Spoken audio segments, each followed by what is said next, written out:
नमस्कार दोस्तों। आज 7 अक्टूबर और 7 अक्टूबर के जितने भी इम्पोर्टेंट करंट अफेयर होंगे वो सारे कुछ हम इस वीडियो में डिस्कस करेंगे। तो चलिए शुरू करते हैं। और हमारा आज का पहला करंट अफेयर है, हाल ही में भारत और किस देश ने अलास्का में 2 सप्ताह के युद्ध खेल शुरू किए? सही आंसर है इसका अमेरिका। अमेरिका और भारत दोनों देश अमेरिका के अलास्का में सालाना संयुक्त युद्धाभ्यास कर रहे हैं और यह युद्धाभ्यास 2 सप्ताह का होगा। अब अमेरिका, तो मैप में देखते हैं हम अमेरिका को। ये है अमेरिका। अमेरिका की राजधानी है वॉशिंगटन डीसी। यहाँ के प्रेसिडेंट है जो बाइडेन और यहाँ की करेंसी है डॉलर। अच्छा, अभी अमेरिका में ही दुनिया के दूसरे सबसे बड़े हिंदू मंदिर का उद्घाटन न्यू जर्सी में किया गया और अमेरिका में ही बी आर अम्बेडकर की सबसे बड़ी प्रतिमा का अनावरण यूएसए के मैरीलैंड में किया गया। अगला है, हाल ही में चीन की BRI belt and road initiative के तहत दक्षिण पूर्व एशिया की पहली हाई स्पीड रेल वूश कहाँ लॉन्च की गई? सही आंसर इसका इंडोनेशिया में। इंडोनेशियाई राष्ट्रपति जोको विडोडो ने दक्षिण पूर्व एशिया के पहले हाई स्पीड रेलवे का उद्घाटन किया, जिसे वूश हाई स्पीड रेलवे के रूप में जाना जा रहा है। यह ट्रेन चीन के BRI belt and road initiative का प्रमुख घटक है और यह ट्रेन इंडोनेशिया के दो बड़े शहर जकार्ता, जो कि राजधानी इंडोनेशिया की, और बांडुंग को जोड़ती है। अब इंडोनेशिया, तो मैप में देखते हैं हम इंडोनेशिया को। ये है इंडोनेशिया। इंडोनेशिया की राजधानी है जकार्ता। यहाँ के प्रेसिडेंट है जोको विडोडो और यहाँ की करेंसी है रुपया। भारत और बांग्लादेश की सेनाओं ने किस राज्य में संयुक्त अभ्यास संप्रीति 11 शुरू किया?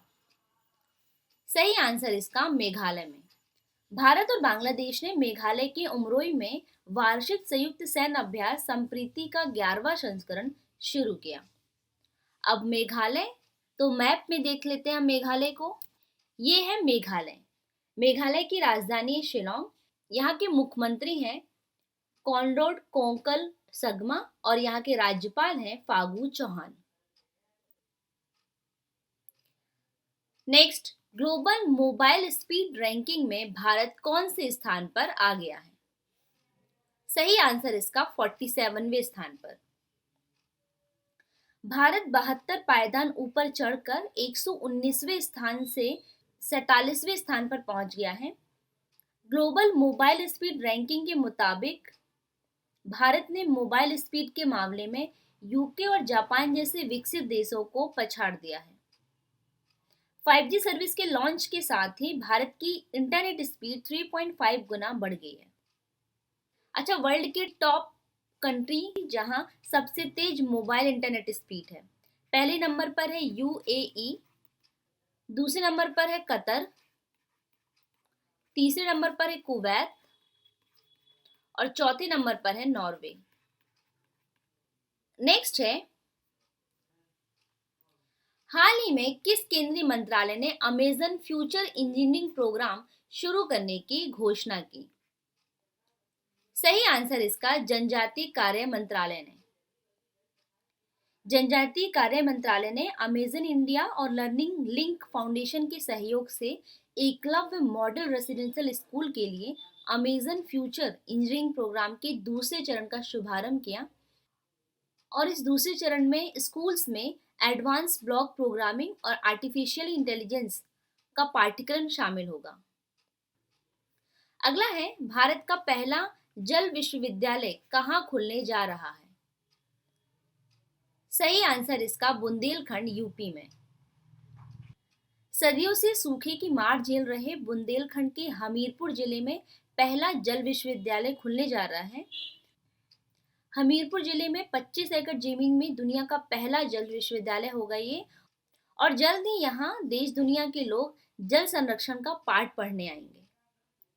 अच्छा, भारत से international Congress on the chemistry of cement 2027 की मेजबानी भारत करेगा।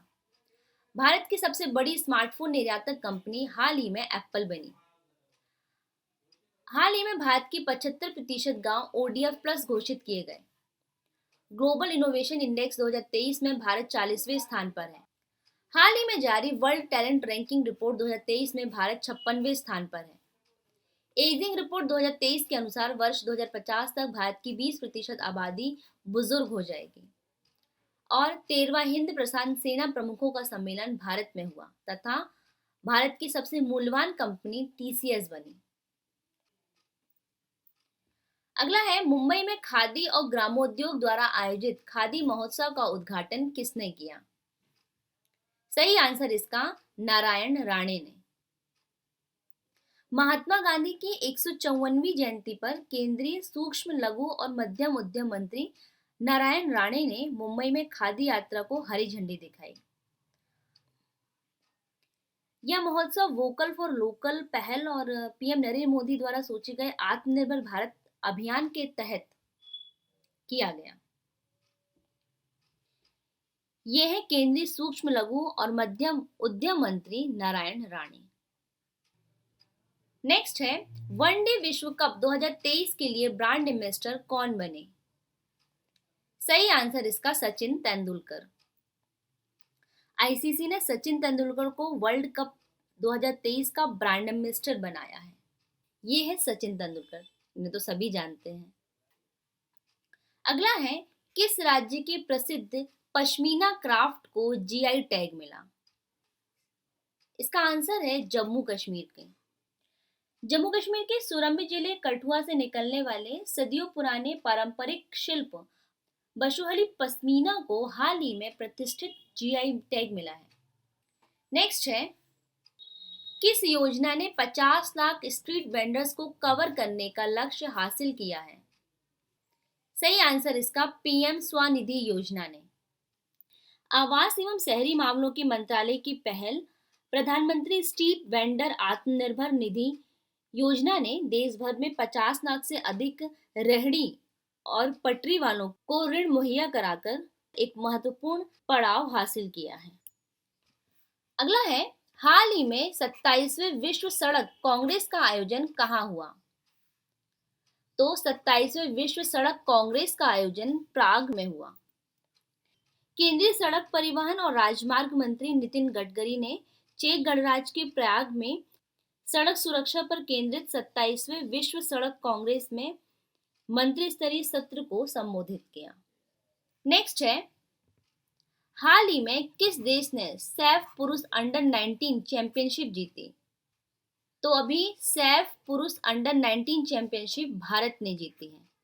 भारतीय टीम ने नेपाल की राजधानी काठमांडू में आयोजित सैफ पुरुष अंडर 19 चैंपियनशिप का खिताब अपने नाम किया है। भारत ने पाकिस्तान को 3-0 से करारी शिकस्त दी और सैफ चैंपियनशिप के युवा वर्ग में भारत का यह 8वां टाइटल है। नेक्स्ट है, भारतीय नौसेना का नवाचार और स्वदेशीकरण सेमिनार स्वावलंबन 2.0 कहाँ प्रारंभ होगा? सही आंसर इसका नई दिल्ली में। रक्षा और नवाचार में आत्मनिर्भर को बढ़ावा देने के लिए रक्षा मंत्री राजनाथ सिंह ने नई दिल्ली में नौसेना नवाचार और स्वावलंबन 2.0 की शुरुआत की। अब नई दिल्ली, तो दिल्ली के मुख्यमंत्री हैं अरविंद केजरीवाल और यहाँ के उपराज्यपाल हैं विनय कुमार सक्सेना। अगला है, ग्लोबल इंडियन अवार्ड 2023 से सम्मानित होने वाली पहली भारतीय महिला कौन है? सही आंसर इसका सुधा मूर्ति। इन्फोसिस के को फाउंडर एन.आर. नारायण मूर्ति की पत्नी प्रसिद्ध लेखिका सुधा मूर्ति को इंडो कैनेडियन समारोह में कनाडा इंडिया फाउंडेशन द्वारा ग्लोबल इंडिया अवार्ड से सम्मानित किया गया है। ये जो ग्लोबल इंडियन अवार्ड है, ये हर साल एक प्रमुख भारतीय को दिया जाता है जिसने अपने ही चुने क्षेत्र में एक प्रमुख छाप छोड़ी हो, और इस अवार्ड की राशि $50,000 होती है। ये है सुधा मूर्ति, जिन्हें हाल ही में ग्लोबल इंडियन अवार्ड 2023 से सम्मानित किया गया है। अगला है, हाल ही में 19वें एशियाई खेलों में 50,000 मीटर की दौड़ में स्वर्ण पदक किसने जीता? सही आंसर इसका पारुल चौधरी ने। पारुल चौधरी ने एशियन गेम्स में महिलाओं की 50,000 मीटर रेस में भारत को गोल्ड मेडल दिलाया है। ये है पारुल चौधरी। अब एशियन गेम की बात कर रहे हैं हम, तो अभी ये जो एशियन गेम हो रहा है ये 19वें नंबर के एशियन गेम्स हैं और चीन के हांगझोउ में आयोजित किए जा रहे हैं। एशियन गेम्स में अर्धशतक लगाने वाली पहली भारतीय महिला खिलाड़ी शेफाली वर्मा बनी। एशियाई खेल 2023 के उद्घाटन समारोह में भारतीय दल के ध्वजवाहक हरमनप्रीत और लवलीना बने और 19वीं एशियाई खेलों में गोल्फ में रजत पदक जीतने वाली पहली भारतीय महिला गोल्फर अदिति अशोक बनी।